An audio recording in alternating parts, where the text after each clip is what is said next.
का इतिहास रहा, ये क्रांतिकारियों की भूमि रही है इतिहास हिसार जिला। साथ ही अगर जेल भरने का काम अगर पड़ेगा तो सबसे पहले हिसार वाले आगे खड़े होंगे, पीछे नहीं होंगे। हम आपको यकीन विश्वास और भरोसा दिलाते हैं। और एक बात आपने कही भी 18 तारीख को हमारा जो नया संगठन हुआ वो बाल्यावस्था में था। तो आपने एक बात और बता देता हूँ भाई, बाल्यावस्था में ही कृष्ण जी ने कंस को मार दिया था। तो हम भी भाई मत भी रखना, इस कंस रूपी खट्टर को मारने की भी सरकार को गिराने का भी काम करेंगे। अब मैं निवेदन करूंगा साथी विकास समर्थी जो हमारे काउंसिल के राज्य प्रधान वो आए और अपने विचार रखें। एक बार जोरदार तालियां बजाकर प्रधान जी का स्वागत अभिनंदन करो साथियों।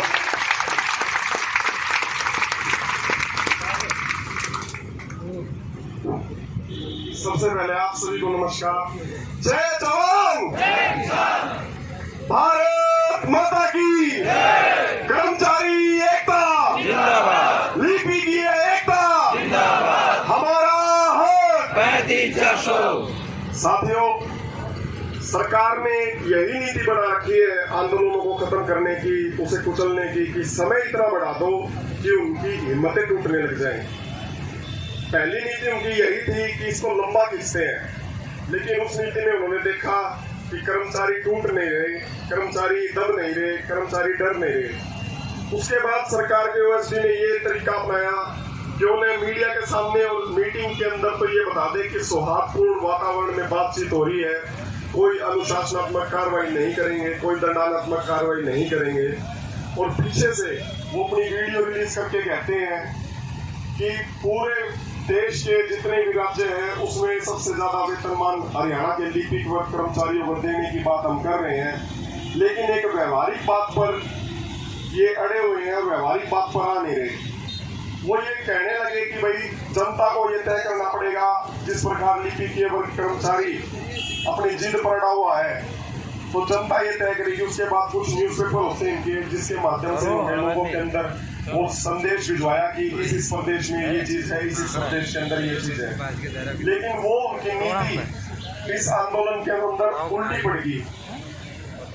हमने सोचा था कि हमारे साथियों जनता के ऊपर क्या प्रभाव पड़ेगा और बाकी चीजों पर क्या प्रभाव पड़ेगा, लेकिन मैं आपको बता देता हूँ जिस दिन से उन्होंने अपनी वीडियो रिलीज करके ये नीति अपनाई थी, ये कूटनीति अपनाई थी, उसके बाद से लगभग 10 से 15% संख्या और हमारी आंदोलन के अंदर जुड़ गई साथियों। इसका कारण मुख्य रूप से यही है कि एक आंदोलन होता है अलग अलग भावना से, विरोध प्रदर्शन से, लेकिन 40 साल के अंदर लिपिकीय वर्ग कर्मचारी इस आंदोलन के अंदर एक भावना के रूप में जुड़ चुका है। आपको पता है कि भाई मैं सबसे खास सभी विभाग मानते हैं, सभी विभागों का बराबर योगदान है, लेकिन एक विभाग के लिए आप जोरदार ताली बजाओ, डीसी ऑफिस, रेवेन्यू ऑफिस के लिए। भाई इन साथियों का हमेशा भविष्य में याद रखना, इन्होंने इतिहास रच दिया है, सभी विभागों ने रचा है। लेकिन अगर डीसी ऑफिस हमारे साथ नहीं होता तो इस सत्य बात कहने से मैं परहेज नहीं रखता, हमारी हिम्मत बीच बीच में कहीं ना कहीं रुक जाती है। इससे पहले साथियों तो डीसी ऑफिस, रेवेन्यू ऑफिस और हिसार की स्ट्रेंथ पूरे के पूरे 22 जिलों के अंदर, देखो टेंट भी धूप में भी खड़े हैं सारे साथी। तो एक बार जरूर आप अपने लिए तालियां बजाओ साथियों। एक बात का और मैं आपको व्यक्तिगत तौर पर आश्वासन दूंगा, किसी साथी का कुछ नहीं बिगड़ेगा साथियों। इतिहास में जितने भी आंदोलन हुए हैं जिसके अंदर एकता थी, अनुशासन था, भाईचारा था, उस आंदोलन के अंदर किसी भी कर्मचारी का कुछ नहीं बिगड़ा। आप चिंता मत करना, मेरे को सारी स्थिति पता है, मेरे पास सब तरह के मैसेज आते हैं, आप सबकी अलग अलग बातें आती है। मैं आपसे यही कहना चाहूंगा, इस टेंट के अंदर बैठना और काम छोड़ना ही सबसे बड़ी हमारी ताकत है, जिसे आप सब लोगों ने लगातार निभाने लगे हो साथियों। और यही हमें कंटिन्यू रखना है, क्योंकि सबसे बड़ा हथियार हमारा यही है। आप समझ लो कि काम छोड़ना सबसे बड़ा हथियार है। लेकिन सरकार को मैं आपके इस मंच से चेतावनी देना चाहूंगा, आप आंदोलन ना समझते हुए इनकी भावनाओं पर अगर चोट करोगे तो भविष्य में ये भावनाएं आपके खिलाफ चोट करेंगे। आप हमारी कार्य समीक्षा नहीं करोगे तो आपकी कार्य समीक्षा आने वाली है। सरकार ये समझ ले कि जिस प्रकार की कूटनीति वो अपना रही है कर्मचारियों को दबाने की, क्योंकि एक जिद नहीं है, ये एक जायज मांग है जिसके तथ्य आज पूरे के पूरे नेशनल मीडिया के अंदर भी आ चुके हैं कि भाई ये क्या चीज चल रही है, इस वर्ग के साथ किस प्रकार की नीति, एक दोगली नीति क्यों अपनाई गई। जब उन्होंने बजट का हवाला दिया, जब उन्होंने कहा कि भाई ये कितने कर्मचारियों के बाद 1.5 लाख कर्मचारियों की मांग बढ़ा दी उन्होंने, हमने भी उनसे यही कहा जिसका जायज हक बनता है उसकी समीक्षा देखकर उसके अनुसार उसका जायज हक आप दो। हमें किसी भी पद से कोई भी तुलना नहीं है कि आपने उसको दे दिया। कुछ पदों के बारे में तो वो बोले कि हमने गलती होगी, हमने भी कहा ये गलती आप हमारे लिए कर दो, अगर उनके लिए गलती हुई तो हमारे लिए करने में क्या होता है। इस प्रकार की एक सबसे खास बात ये है कि आपकी मांग को वो नाजायज नहीं बता रहे, वो एक्सेप्ट करने की बनता है। ये सबसे बड़ी जीत है साथियों। वो तो बस इस तरह से बातों को गुमराह कर रहे हैं कि भाई बजट दूसरों को देना पड़ेगा, आने वाला समय हमारे लिए मुश्किल समय है, आप ये चीजें वो चीजें।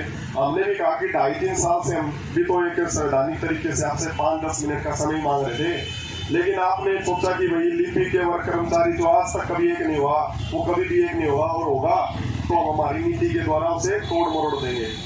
किसी लेटर से डरने की जरूरत नहीं साथियों, एक साथ एकजुट रहे तो इनकी जेल भी छोटी पड़ेगी, इनकी सारी चीजें छोटी पड़ जाएगी। आप हिम्मत के साथ बैठे तो हो, एक साथ एकजुट बैठे रहो साथियों। जीत हमारी निश्चित है यार, बहुत निकट पहुंच चुके हैं हमारी मुहिम के। असली आंदोलन तीसरी मीटिंग के बाद शुरू हुआ था और समापन भी आप देख लेना निश्चित रूप से हो जाएगा। हमारा सबसे बड़ा हथियार हमारा अनुशासन और ये जो एकजुटता है आप सभी साथियों की, यही है। मातृशक्ति लिपिक एकता, भूख हड़ताल कर्मचारी, भूख हड़ताल कर्मचारी। धन्यवाद साथियों।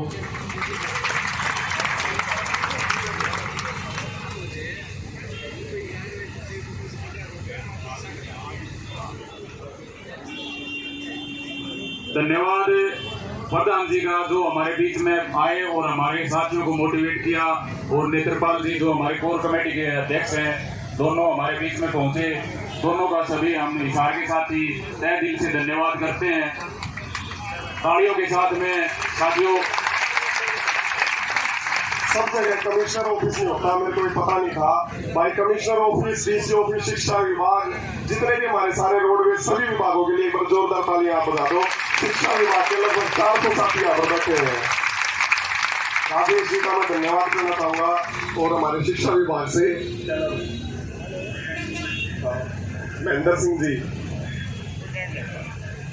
आप सभी का भाई ये मतलब आप तो देखो संघर्ष की वो पीढ़ी हो जो इस वक्त मतलब हमें वो अनुभव दे के जाओगे जिससे आगे के कर्मचारी को जिंदा रखना है, वरना अफसरशाही और ये सारी चीजें कर्मचारी वर्ग को इस प्रकार दबाने कुचलने को काम कर रही है।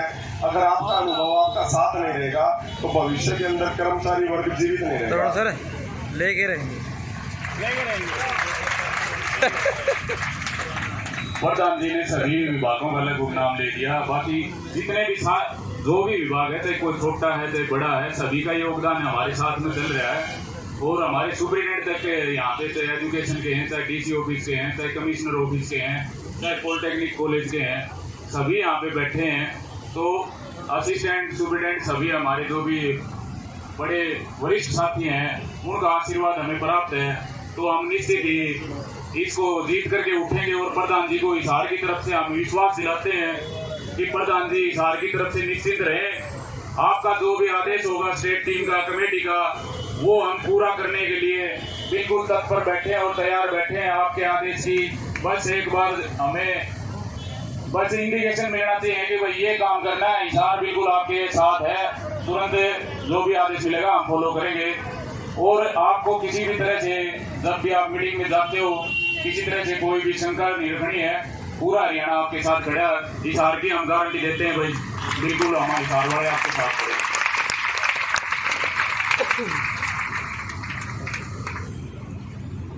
विक्रांत भाई आगे बढ़ो, हम तुम्हारे साथ हैं। विक्रांत भाई आगे बढ़ो, हम तुम्हारे साथ हैं। तो भाई हिसार वाले सारे साथी साथ हैं। और जो कह रहे थे कि कमिश्नर ऑफिस तो हमारा सबसे बड़ा जो 4 जिलों के कमिश्नर ऑफिस है, वो सारे साथी यहाँ पे बैठे हैं। बिल्कुल सुप्रीडेंट तक यहाँ पर बैठे हैं कमिश्नर ऑफिस के, जो कि 4 जिलों के मालिक है कमिश्नर साहब। तो इससे बड़ा कोई ऑफिस नहीं है जो कि हमारे HCAWS के धरने पे बैठा है। लाइट का तो 100% है।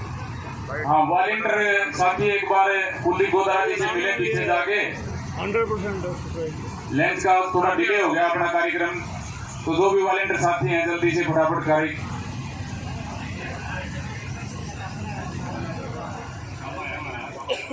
बैठ जाओ भाई साथियों, भी व्यवस्था मत बिगाड़ना, जो भी